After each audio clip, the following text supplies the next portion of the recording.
This week's parasha is Parashat Toldot. In this parasha, Yitzhak Avinu intends to give his son Esav a beracha.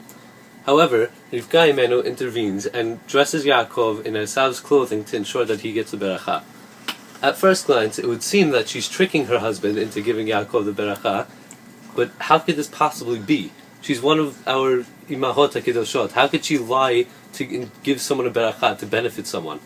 And also, why didn't she just go out and say it openly with Yitzhak why she wants Yaakov to get the beracha? Maybe he would have just changed his mind and there would be no need for deceit. A deeper look into the parasha shows us that it's actually the opposite of what you would have thought.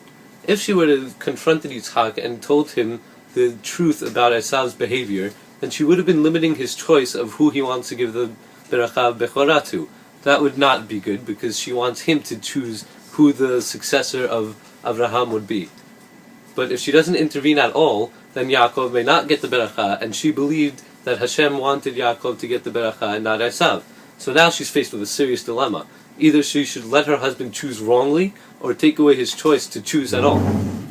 Furthermore, she was worried that if Yitzhak were to find out that she tricked him, that would be a tremendous blow to the amazing shalom bayit that the two of them had, and she really didn't want that to happen. So now, what's she going to do? She has to make sure that Yitzhak gives the beracha out of his own free will, that Yaakov gets the beracha, and that she doesn't disrupt the shalom bayit. It's a difficult task for one person to struggle with.